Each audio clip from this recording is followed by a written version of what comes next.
नमः शिवाय, ओम नमः शिवाय, ओम नमः शिवाय, ओम नमः शिवाय, ओम नमः शिवाय, ओम नमः शिवाय, ओम नमः शिवाय, ओम नमः शिवाय। जय गुरु जी, शुक्राना गुरु जी। आज कुछ सत्संग आपके सामने लेके आना है जिसके बारे में मैं खुद भी भूल गया था। यही हमारे गुरु जी की एक माया है, इल्यूजन जिसे कहते हैं। कुछ दिन पहले मैं मंदिर में सेवा कर रहा था, तो सेवा करते करते एक आंटी आई मेरे पास। उन्होंने आके बोला, अंकल आपका ना काफ़ी टाइम से कोई सत्संग नहीं आया। मैंने उनको हंसते हुए बोला, मैंने कहा आंटी जब सत्संग होता है तभी बोला जाता है। सत्संग को ऐसे तो कुछ नहीं है कि मैं बोल दूं और वो बन जाए, ऐसे नहीं होता आंटी, जो है वो है। कहती नहीं, तुम्हारा कोई सत्संग है जो तुम भूल गए हो क्या अंकल। मैंने कहा ऐसा क्यों बोल रहे हो आंटी। वो हंसती हंसती चली गई। तो जब वो गई तो मैं झूले के सामने ही खड़ा था गुरु जी के मंदिर में। तो जब वहां पे झूले की तरफ मैं देख रहा तो देखते देखते याद आ रही थी कि एक टाइम पे जब हम नए नए ही जुड़े थे, जब मेरे को कुछ पता भी नहीं था गुरु जी क्या होते हैं, कौन है, क्या था, मैं सिर्फ अपनी फैमिली के साथ आया था। तब मेरे साथ एक बहुत बड़ा सत्संग हुआ था जिसका मेरे को गुरु जी ने अपने मेरे दिमाग से निकाल ही दिया बिल्कुल भी कि कभी एग्जिस्ट भी करता है वो। तो मैंने अपने आराम से एक बारी बात सोची। फिर मैंने झूले पे अंकल जो खड़े थे सेवा में, उनको भी हंस रहा था मैंने कहा अंकल पता है यहाँ पे एक बहुत बड़ा सत्संग हुआ था मेरे साथ। मैंने एक वीडियो भी बनाई थी, बहुत बड़ा मिरेकल था मेरे लिए, लेकिन उस टाइम पे मुझे समझ नहीं थी, मैं नया नया जुड़ा था तो मैंने ध्यान ही नहीं दिया। कहते हैं अंकल वो वीडियो ढूंढना। मैंने कहा ठीक है अंकल। मैं भी भूल गया। उसके बाद थोड़े दिन पहले ही मैंने ना अपनी हार्ड डिस्क निकाली पुरानी, जिसके अंदर मैं अपने बेटे की पुरानी फोटोएं देख रहा था। वो देखते देखते मैंने वाइफ को बुलाया। मैंने कहा देखो कितनी अच्छी फोटोज हैं इसकी पहले पुरानी। एकदम से ध्यान आया कि एक आगे करते ही वो वाली वीडियो आ गई। अब वो वीडियो में क्या था कि सत्संग ये है कि हम लोग वहां से झूले के वहां से जा रहे थे 2012 में। हम नए नए जुड़े थे, तब बहुत कम संगत होती थी मंदिर में। तो जैसे ही हम झूले के सामने से जा रहे थे तो कुछ छोटे बच्चों ने सिर्फ एक आवाज मारी कि देखो शिव जी झूले में बैठे हैं। तो जब उनने ये बात बोली तो हमने ऐसे, इतना कोई तजुर्बा नहीं है उसको, कि मैंने कहा चलो ठीक है, था कुछ अभी देखते हैं। जब तक मैं सामने गया तो वो विजन एकदम क्लैरिटी में बनता जा रहा था जितना हम पास जाते रहे थे।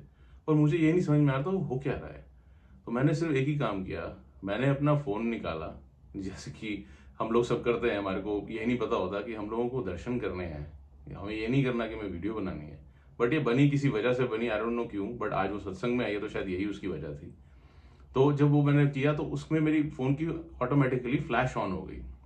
तो जो फ्लैश ऑन हुई, तो जब मैं वीडियो बना रहा था तो उसमें मैंने जो देखा वो इस वीडियो में अभी आपको दिखाऊंगा कि उसमें क्या है। आप देखेंगे मेरी मदर की कितनी एक्साइटमेंट है, वो कितने तेज तेज बोल रही हैं। आसपास भी सब लोग कोशिश कर रहे हैं देखने की, जिनको दिख रहे हैं नहीं दिख रहे हैं। तो उसमें ऐसा हो रहा था कि वो सामने थे झूले पे। और जब मैं फ्लैश ऑन करके फोन को जब लेफ्ट और राइट कर रहा था उनके ऊपर, क्योंकि मेरे भी हाथ कांप रहे थे डर डर के हमारे कि मैं क्या देख रहा हूँ।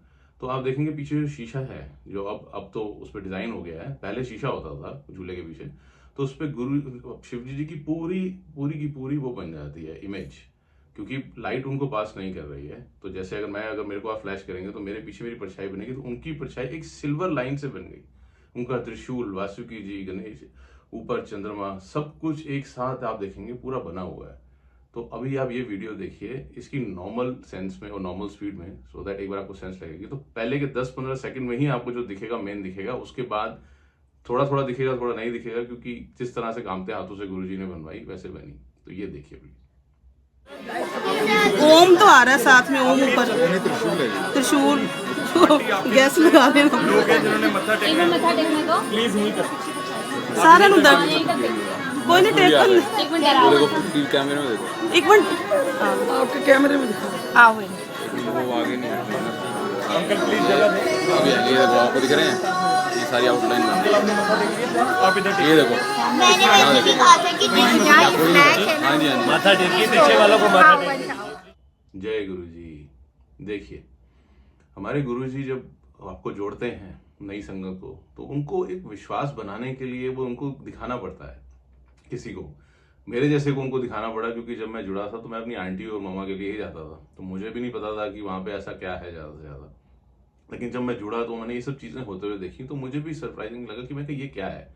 अभी मैं आपको इसको थोड़ा स्लो मोशन में दिखाता हूँ ताकि आपको आराम से दर्शन हो सके। एक बार ये देख लीजिए।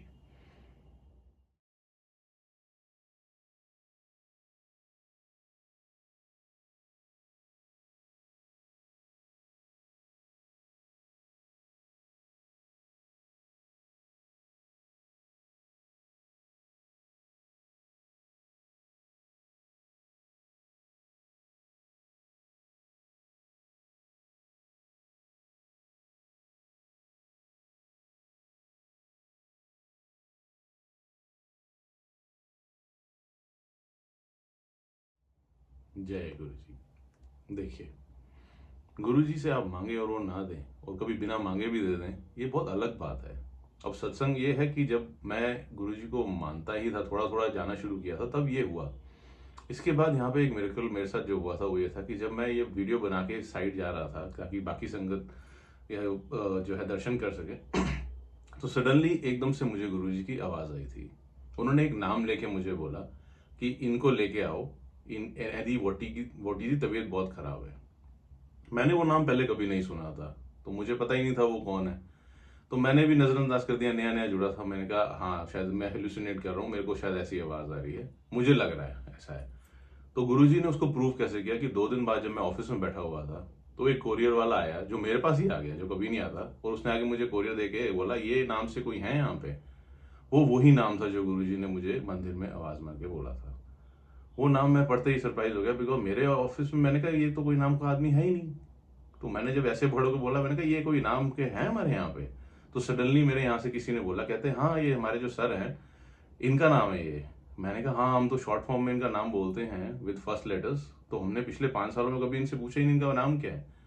तो मैं जब अंदर गया मैंने उनसे फिर पूरी बात बताई। मैंने कहा ऐसे हुआ था, ऐसे दर्शन हुए मुझे झूले के पास गुरु जी के, यहाँ पे पता चला कि उन्होंने ऐसे आवाज़ मार के मुझे बोला कि ये सेवा है तेरी, तो उन्होंने लेके आ।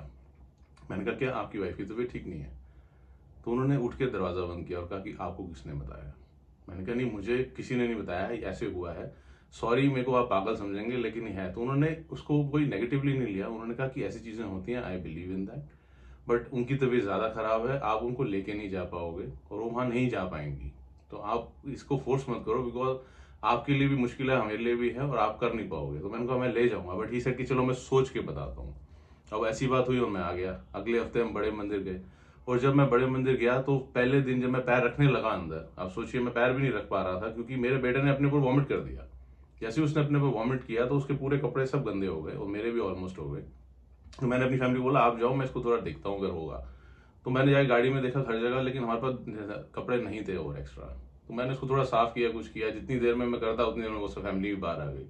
फिर मैं कहा कोई नहीं मेरे को यहीं से आज माथा टेकना है, कोई बात नहीं मैं चला जाता हूँ। ये 1 हफ्ता हो गया। सेकेंड वीक में दोबारा गया वहाँ पे। जब मैं मंदिर के अंदर जाने लगा उससे पहले मेरी गाड़ी को एक सेवादार ने रोका और मेरी उनसे इतनी ज़्यादा लड़ाई हो गई कि मैंने कहा मैं मंदिर ही नहीं जाऊँगा, मैं गाड़ी में बैठा रहूँगा लेकिन मैं जाऊँगा नहीं। इस जिद से मैं बैठा रहा और ऐसा करके मैं अंदर नहीं गया। नुकसान अपना ही किया, किसी का क्या किया, और मैं गया ही नहीं अंदर। फिर मैं अपने ऑफिस जाके उनको मिला, मैंने कहा प्लीज़ सर आप समझ नहीं रहे हैं, मुझे ये सेवा मिली है, जब तक मेरे गुरु की मैं पूरी सेवा नहीं करूँगा वो मुझे मंदिर में आने की आज्ञा नहीं दे रहे हैं।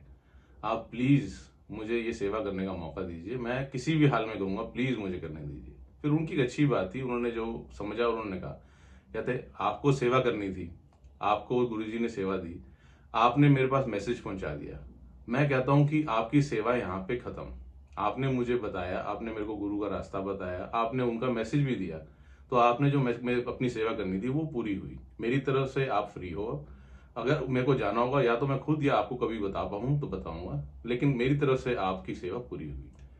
ये सुन के मैं बाहर आ गया। मैंने कहा ये नहीं जाएंगे शायद, तो मैं कैसे करूँ जिद। मैं अगली बार फिर जब मंदिर गया तो डरते हुए खड़ा हो गया मंदिर के बाहर कि पता नहीं मैं अंदर जा पाऊंगा कि नहीं जा पाऊंगा। मैंने धीरे धीरे अपने कदम बढ़ाए और मैं मंदिर के अंदर चला गया और जाके मैंने लंगर किया, सारा बैठे जैसे भी चाय प्रसाद सब किया। जो बाहर आया तो मैंने वही सोचा, मैंने कहा गुरु जी की सेवा वहां तक मेरे को लेके जाने की जरूरत थी और मेरे को बताने की थी और मेरे अंदर एक विश्वास जगाने की थी कि जहाँ तू आया है ये आम जगह नहीं है, तू गुरु के पास आया है। उन्होंने मेरे को शिवजी जी के दर्शन कराए मेरी आंखों के सामने और मेरे परिवार को, और एक वीडियो में जो थोड़ा भी आ सका आया। उसके बाद मुझे सेवा भी दी और ऐसे आदमी की जिसका नाम ही मुझे कभी नहीं पता, और उस आदमी से मुझे मिलवाया भी और वो सेवा को पूरा करने की कोशिश भी करवाई। तो ये हमारे गुरुजी हैं कि किस तरह से कहाँ ले जाते हैं और क्या उनकी माया है। सत्संग कब होते हैं कब नहीं होते पता ही नहीं होता। हमारी लाइफ में तो हम जो चीज़ कर रहे हैं वही सत्संग है। जो गुरु के साथ जुड़ गया वो भी एक सत्संग है। इनका प्यार ही मिलता रहता है, वही बहुत है। हम लोग सत्संग सुनते हैं, देखते हैं, मंदिर जाते हैं, मेरे ख्याल से इससे बड़ी कृपा और क्या होगी कि अपने महाराज ने अपने चरणों में जगह दी हुई है। तो इनके चरणों में जगह बनाओ, इनकी सेवा में लगो, अच्छे कर्म करो, सत्संग में जाओ, अच्छा नाम जपो और इनकी कृपा में रहो हमेशा। बस यही कहना था। जय गुरु जी। नमः शिवाय ओम नमः शिवाय ओम नमः